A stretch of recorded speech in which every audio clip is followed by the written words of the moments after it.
مسئلہ یہ ہے کہ جب اقامت کہی جائے تو اس کے بعد امام کا صفیں درست کروانے کے لیے یہ اعلان کرنا کیسا ہے کہ اپنی ایڑیاں، گردنیں اور کندھے ایک سیدھ میں کر کے صفیں سیدھی کر لیں اور کندھے سے کندھا مس یعنی ٹچ کیا ہوا رکھنا واجب ہے۔ بعض لوگ کہتے ہیں اقامت ہو جانے کے بعد ایسے اعلان نہیں کر سکتے، کیا یہ درست ہے؟ بسم اللہ الرحمن الرحیم۔ الجواب بعون الملک الوہاب۔ جب اقامت کہی جائے تو اس کے بعد امام کا مقتدیوں کو صفیں درست کرنے کی تلقین کرنا یا مخصوص اعلان کرنا کہ جس میں صفوں کے واجبات کی طرف نمازیوں کو توجہ دلائی جائے، یہ بالکل جائز ہے، بلکہ متعدد احادیث طیبہ سے ثبوت ملتا ہے کہ حضور اکرم صلی اللہ علیہ وآلہ وسلم اقامت ہو جانے کے بعد صفیں درست کرواتے تھے۔ نیز خلفائے راشدین رضی اللہ عنہم اجمعین کا بھی یہی معمول تھا۔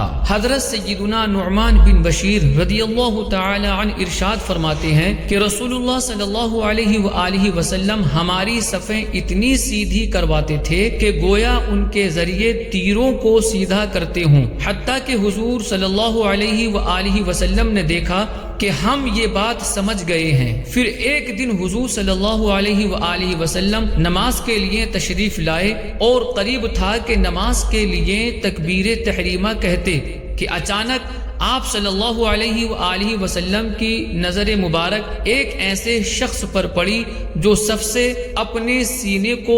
باہر نکالے ہوئے تھا، تو نبی پاک صلی اللہ علیہ وآلہ وسلم نے ارشاد فرمایا کہ اے اللہ کے بندو، تم ضرور اپنی صفوں کو درست کر لو گے یا اللہ تعالی تمہارے درمیان اختلاف یعنی بغض و عداوت پیدا کر دے گا۔ حضرت سیدنا انس رضی اللہ تعالی عنہ سے روایت ہے کہ نماز کے لیے اقامت کہی گئی تو نبی کریم صلی اللہ علیہ وآلہ وسلم نے اپنے رخ انور سے ہماری طرف متوجہ ہوئے اور فرمایا کہ تم اپنی صفوں کو سیدھا کرو اور مل کر کھڑے ہو، بلا شبہ میں تمہیں پس پشت بھی دیکھتا ہوں۔ علامہ عینی علیہ الرحمہ اس حدیث مبارک کے تحت فرماتے ہیں کہ اس حدیث پاک سے یہ مسائل مستفاد یعنی حاصل ہوتے ہیں کہ اقامت اور نماز کے درمیان کلام کرنا جائز ہے اور صفیں سیدھی رکھنا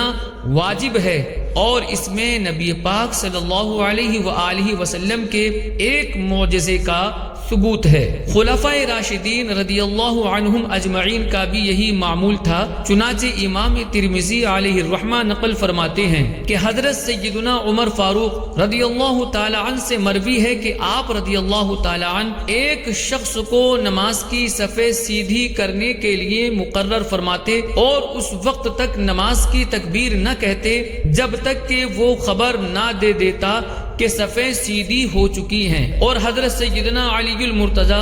اور سیدنا عثمان غنی رضی اللہ تعالی عنہما سے منقول ہے کہ وہ صفیں سیدھے کروانے کا خاص خیال رکھتے تھے اور فرماتے تھے کہ صفیں سیدھی کر لو، اور حضرت سیدنا علی المرتضی رضی اللہ تعالیٰ عنہ فرماتے تھے کہ اے فلاں آگے ہو جاؤ، اے فلاں پیچھے ہو جاؤ۔ فقیہ اعظم مفتی محمد شریف الحق امجدی علیہ الرحمہ ان احادیث مبارکہ اور ان جیسی دیگر روایات کے پیش نظر ارشاد فرماتے ہیں کہ ان سب احادیث سے معلوم ہوا کہ اقامت کے بعد بھی اگر صفیں درست نہ ہوں تو جب تک صفیں درست نہ ہوں تکبیر تحریمہ میں تاخیر ہو سکتی ہے، اور یہی حضور اقدس صلی اللہ علیہ وآلہ وسلم اور خلفائے راشدین کا